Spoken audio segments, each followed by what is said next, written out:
महाशिवरात्रि एक ऐसी रात जब मंदिर दीपों से जगमगाते हैं, घंटियां गूंजती हैं और हर ओर ओम नमः शिवाय का जाप सुनाई देता है। लेकिन क्या आप जानते हैं कि इस पर्व के पीछे सिर्फ शिव पार्वती का विवाह नहीं बल्कि एक गहरा आध्यात्मिक रहस्य छिपा है। आइए जानते हैं इस दिव्य कथा का अर्थ। नमस्कार, मैं हूं रागनी वर्मन और आप देखना शुरू कर चुके हैं राष्ट्रीय जगत विजन न्यूज। पुराणों के अनुसार माता सती के देह त्याग के बाद भगवान शिव गहरे शोक में डूब गए। वे संसार से विरक्त होकर कठोर तपस्या में लीन हो गए।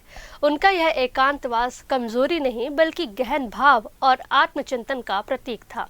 इसी बीच हिमालय के राजा हिमवान और रानी मैना के घर माता पार्वती का जन्म हुआ। राजसी जीवन में पली बढ़ी पार्वती का मन एक ऐसे योगी की ओर आकर्षित हुआ जो वैभव और आडंबर से दूर थे। शिव पुराण के अनुसार पार्वती ने शिव को पाने के लिए कठोर तपस्या की। उन्होंने भोजन त्याग दिया और बर्फीली हवाओं में ध्यान किया। उनका प्रेम केवल भावना नहीं बल्कि दृढ़ संकल्प और साधना का प्रतीक था।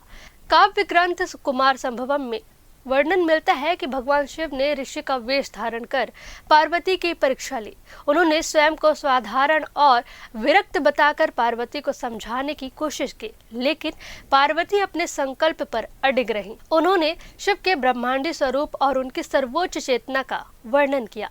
आखिरकार शिव ने पार्वती को स्वीकार किया। यह केवल विवाह नहीं था बल्कि चेतना और शक्ति का मिलन था। स्कंद पुराण में वर्णन है कि इस विवाह में देव, गण और विभिन्न शक्तियां शामिल हुईं।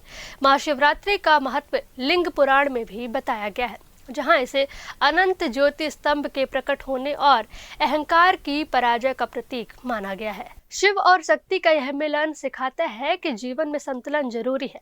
विरक्ति और जिम्मेदारी, ध्यान और गृहस्थ जीवन दोनों साथ चल सकते हैं। महाशिवरात्रि केवल एक पर्व नहीं बल्कि आत्मशुद्धि, प्रेम और आध्यात्मिक जागरण का संदेश है।